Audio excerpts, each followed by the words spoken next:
கங்கை கொண்ட சோழபுரத்திற்கு பிரதமர் மோடி வருவதை பெருமையாக கருதுகிறோம் என பாஜக மூத்த தலைவர் டாக்டர் தமிழிசை சவுந்தரராஜன் தெரிவித்துள்ளார்.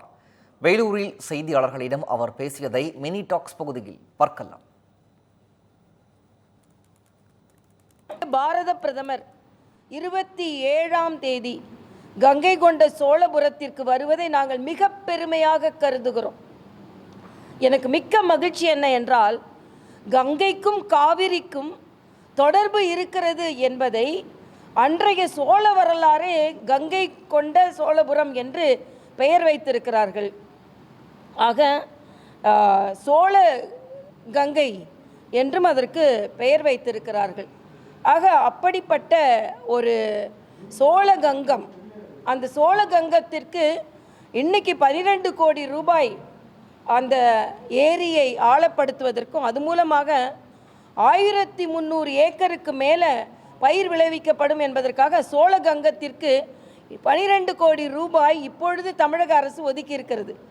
ஆனால் இந்த சோழகங்கத்தை பற்றி இவர்களுக்கு உணர்த்துவதற்கு மரியாதைக்குரிய பாரத பிரதமரின் வருகை தேவைப்படுகிறது.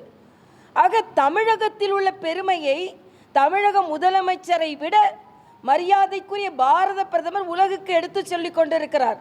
ஆனால் ஏதோ பாரதிய ஜனதா கட்சியும் பிரதமரும் தமிழுக்கு எதிரானவர்கள் என்ற ஒரு தோற்றத்தை திமுக கட்சிகள், கூட்டணி கட்சிகள் ஏற்படுத்தி வருகிறது. நான் மறுபடியும் சொல்கிறேன், யாருப்பா அங்கே பேசுறது? தமிழுக்கும் ஆன்மீகத்திற்கும் தான் தொடர்பு. ஆன்மீகம்தான் தமிழை அதிகமாக வளர்த்தது. காவி தமிழ்தான் தமிழகத்தில் நிலைநிறுத்தி, ஆண்டாள் காலத்திலிருந்து, அண்ணா காலத்தில் தமிழ் வளரலை, ஆண்டாள் காலத்தில் தான் தமிழ் வளர்ந்தது. பெரியார் தமிழை போற்றவில்லை, பெரியாழ்வார் தான் தமிழை போற்றினார். ஆனால் ஏதோ பெரியாரும் அண்ணாவும், இன்னைக்கு இத்தனைக்கும் பெரியார் தமிழை தூத்தினார், ஆனால் பெரியாரும் அண்ணாவும் தான் ஏதோ தமிழை வளர்த்ததை போலவும், ஆன்மீகத்திற்கு அதுக்கு சம்பந்தம் இல்லை போதும், காவிக்கும் தமிழுக்கும் சம்பந்தமே இல்லதை போலவும் ஒரு தோற்றத்தை இவர்கள் ஏற்படுத்தியவர்கள். இனிமேல் நாங்கள் அதற்கு முற்றுப்புள்ளி வைப்போம்.